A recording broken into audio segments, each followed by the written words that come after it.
What is up, you guys? Welcome back to the YouTube Barber Academy. I'm Mr. Eddie Barber, and we are going to get into a curly hair mid-fade tutorial, and I'm about to body this tutorial. So trust me, if you're struggling, if you got issues, I'm sure I've heard it before, I'm sure I've covered it before, but I'm going to try to put all of it in this tutorial. We're going to be using the board as well as the example right in front of you, and I'm gonna put a lot of work into this one, man. So if you guys get something out of this, please hit that like, please share it, and please subscribe, and stick around to the end because we are definitely doing a giveaway in this video. With that being said, let's go. That was kind of shitty. Let's go.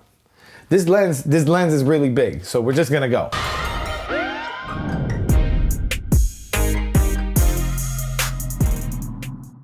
All right, so we're over here, Uptown Barbershop. I'm picking out the top of this hair, and I'm going to make sure that I got it all picked out a little bit before I begin. Now, normally I would actually tell you guys to knock this down a little bit before we get into it, but I wanted to test these trimmers. So I have the Absolute Hitter on this left side, which is hitting real nice, and then I use the Evo on the right side. But let's talk about this for a second. A trimmer is going to leave you at 5 zeros, and that's going to be equivalent to using your detachable 5-0, or if all you have is a liner, which is what I use in this video, go ahead and use that. However, over time, you're definitely going to see it's going to deteriorate your clippers, it's going to deteriorate your trimmers, so I would rather it deteriorate my detachable. That's a personal preference, and you know, that's it. So then I'm gonna come in, I'm gonna bring it down to skin. I'm using my Gamma Wireless Prodigy. I'm just gonna use my phone for an example, but as I come up, I'm flipping off, I'm losing pressure, and as I'm all the way down here, I can push as hard as I want. So let me run a clip real quick so you can see what that looks like close up, and you can kind of see that maneuver. We're gonna perform this all the way around the head. You definitely don't wanna be doing this like on one side of the head and then jump into the other. I know this question is gonna come up, hey, do you cut hair on one side and then jump to the other? No, I don't. I perform all these guideline steps all the way around the head, which brings me to my next step, which is going to be the open taper, and I'm gonna put a line in. So I'm gonna put OT, standing for open taper. We can make this line about 2 fingers thick width. You can make it 2 fingers width, or you can make it about 1 finger width, depending on how steep you want the fade. I want a nice smooth blend, so I'm stretching it out about 1 inch or so. So I'm gonna have this a little bigger on the board because I wanna show you exactly what I'm doing to blend this out, but you're actually going to be able to see every movement that I make with that clipper, and I'm using the Gamma Ergo, one of the best fading clippers you can have, period. There's nothing even close in my mind. And you're gonna see me click it once. I just clicked it right there.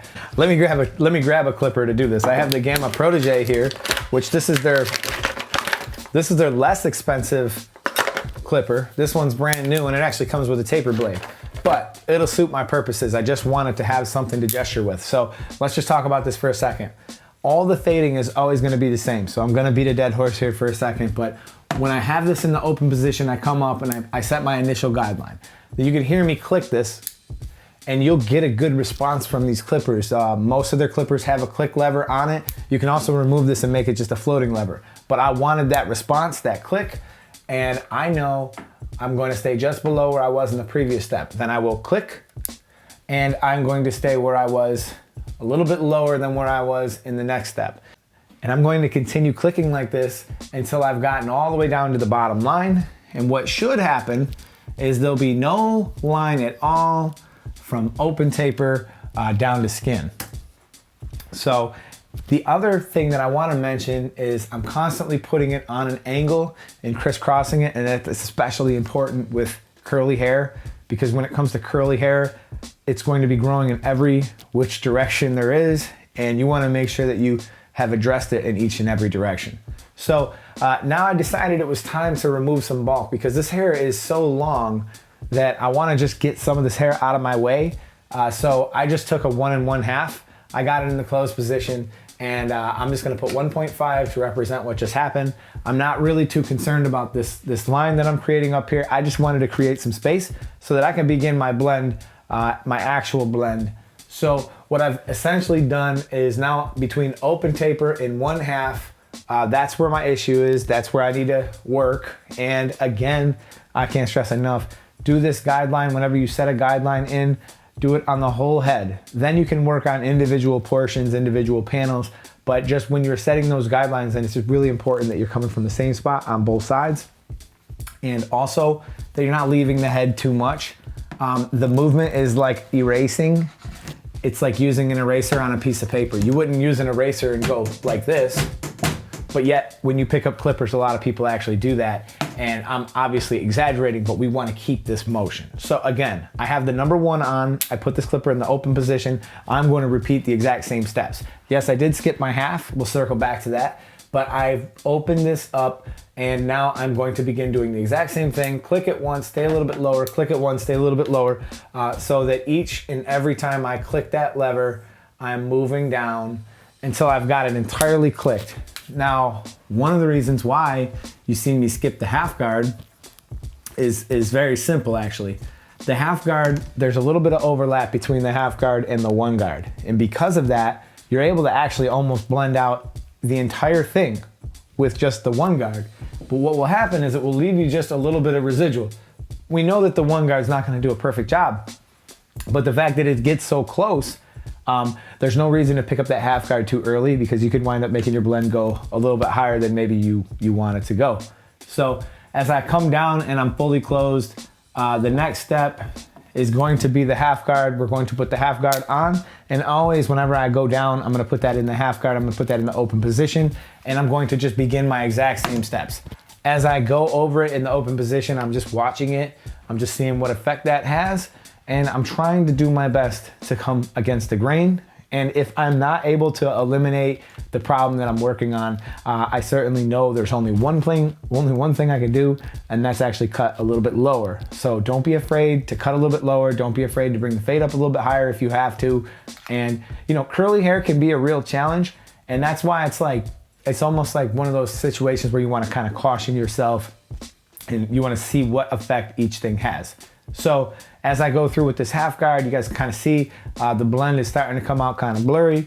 And the next thing that I always teach in all my classes is from this 1.5 to get into those top lengths. It's very rare for me to use clipper guards to do this. From this 1.5, we're actually going to be using the clipper over comb method.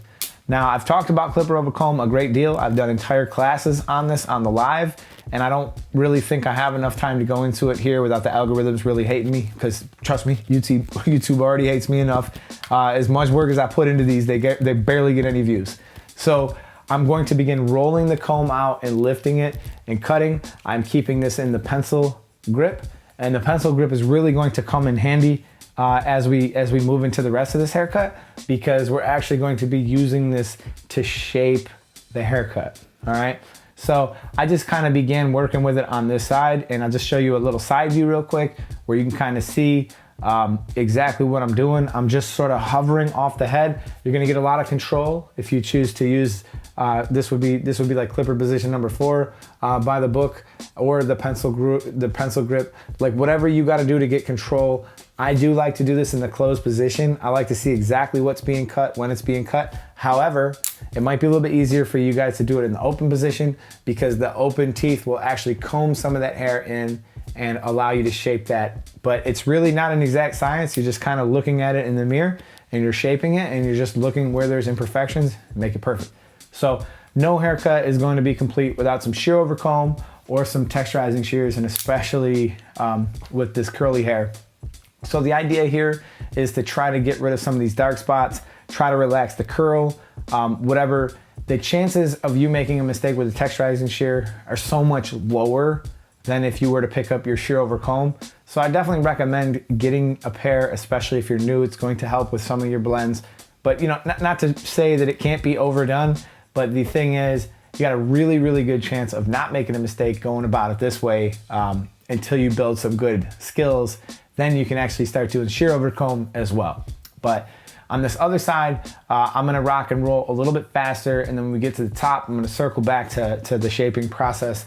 But now is when I wanna talk about the most common mistakes that I see, all right? So some of the most common mistakes that I see, probably the number 1, all right? If I take this box and I show you exactly what I want to see, this blade is curved, which is a great example actually. Now, if I put this flat, this curved blade is still sticking out, right? So flat actually would be right here. Now, whenever you manipulate this distance, lifting it out or tipping it up, you're obviously changing the distance, and that's going to lead to inconsistency. So we want to keep it flat, keep it on the scalp. It's okay if you choose to use the C motion and lift out or anything like that when you get a little bit better, but it is not necessary to do that. You don't have to flick. If doing a good fade relied solely on how good of wrist flickers we were, that would mean that we would be so inconsistent it wouldn't even be funny. The reason why we fade good is because we have good tools that are actually the right sizes. So don't feel like you need to do that. This motion, like I said, it's like using an eraser on a pencil. You're just working it back and forth. And that's one of the biggest things I see is students doing this. They think they got to scoop out, so they come in, they're usually banging right up against the side of the head pretty good. And you know, that's a huge one. And keeping it flat, that's another big one. Using this crisscross method where you're slightly moving it back and forth, that's another one. That's a big thing. And one of the biggest things that I think people don't really understand, they think zero gapping is like some kind of optional thing that's just fun and we just do it because, like, that's not the case. The idea is we want to get from the shortest possible hair to whatever length we're going into. So if our electric shaver and our trimmer aren't as close to possible as possible in length, this will be really hard for you to blend that line out, right? So you want to zero gap your trimmers so that it cuts almost as close as an electric shaver. Now your clippers, you want to zero gap them as well so it cuts almost as close as your trimmer. And that's how we get from one to the next to the next. So that's one of the things, if your tools are not addressed properly, if they're not set up properly, it doesn't matter what you have, you're not going to be able to complete this haircut properly. So before you even do anything, you need to make sure that you address that. You need to make sure that you address that. So with that being said, those are some of the most common mistakes I see, because one of the biggest things people say is, yo, I'm having a lot of trouble getting this line out, and there's really only one reason. Your tools aren't set up and your process isn't you know, that great. So again, I've picked the head back out. Let's return back to the shaping process here because I want to touch on this. Now I've picked the whole hair out, and I'm actually just going to go through and I'm going to shape it. I'm looking for a nice, soft, round look. And at the end, I plan on using a twisty sponge. So the truth is, even if you don't get this absolutely perfect, one of the good news about curly hair is it's going to hide some of your imperfections. So if you don't make this step perfect, in all likelihood, it will probably be all right. Now, this is one of my favorite things to really clean it up and really perfect it. I'm actually using the inside of a long pair of shears. I use the Shear Police shears. Most of you guys know that. It's my favorite shear, but I'm using this and I'm just using the inside of my shear, and I'm just sort of moving him around, and I'm able to really, really detail and get in those hard to reach places. Plus, it's a lot easier than hovering the clipper. Ergonomically speaking, the shears just make a lot more sense here, and it's just so easy. So I would think of it like this: rough draft with the clippers, even with clipper over comb, same thing. And then we return with the shears, shear over comb, and then we have the nice result that we're looking for. So again, I'm back here with the hitters. I'm gonna begin this edge up because this kid has like really a nice edge up. He's got a lot of hair in his front, so it's all good however you want to do this. I just began by making a nice square area on that side, and then I switched to the Evos, and I was rocking with them on the other side. So some of you guys are probably going to be asking me, what do I like more, the Evo or the hitter? And I guess the fact that it's taken me this long to even come right out and say it should say something, that they're both really, really good. The hitter with that P3 blade on it is very, very hard to beat. I love that trimmer, but there is definitely things that the Evo seems to do well. It seems like it cuts a little bit closer. So depending on, like, if all you had was one, I would probably say get the hitter because it's got a little bit more power. But if you have a hitter, the Evo definitely is a nice complementary tool.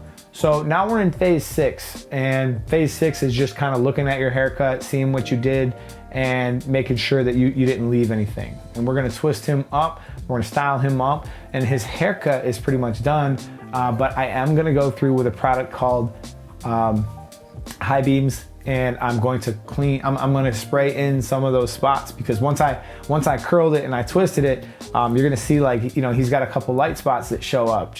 We're gonna fill those all in, and this is gonna help me get a great picture on Instagram that I will have forever. So I know a lot of you guys talk crap about, you know, putting in some color or anything like that. And it is a little bit of extra work, and it does just wash right out, right? So in some ways, I get it. I get why you don't like it. But on the other hand, when I post this picture, you know, on my social media platforms, all my clients see how nice it looks. They know I'm throwing down some flames over here, and they want to come and they want to get their hair cut like that too. They want to make it look, you know, really good. So as you can see, it just fills in some of them light spots, and it just helps get that nice contrast from my blend. There's also another little bit of trickery that I actually picked up from Vic Blends, but if you put a little bit of powder on when you're about to use your neck duster on them, it's gonna create even more contrast, so that you got like that light area of your powder and you have that dark area where you put your color. And let me know what you guys think of this blend. So let's get into the giveaway. Okay, YouTube really is not feeling me. They're not feeling nothing I'm doing. They don't want people to really teach. If you feel like you got something out of this, please, I need you guys to hit like, I need you guys to be subscribed, and I need you guys to share this video. If you guys do all three, you'll be entered to win. I will even give you your choice. So whatever the winner wins, I'm gonna let you pick whatever you want. You can pick an absolute alpha, you can pick a protege, you can pick an ergo, you can pick a hitter, you can pick whatever you want. I'll give you one product from Gamma, and I'll reach back out to you guys and we'll do it. So that's all I really got for you guys today, man. So I wanna say thank you. I appreciate you guys for subscribing. I appreciate the fact that we are on our road to 100,000 subscribers. It feels like, you know, I've been at this for 10 years. It feels almost anticlimactic because of the amount of work that it's really been to get this far. I have never been featured or helped by any other YouTubers or any other really in any other way. So this is just literally me teaching, keeping it professional and not being inappropriate, and just trying to give you guys great, solid content so that you guys can improve your future or improve your financial circumstances. With that being said, this is the YouTube Barber Academy. I'm Mr. Eddie Barber, and I hope to see you guys in my lives on Saturday night, because we really go into this stuff in depth.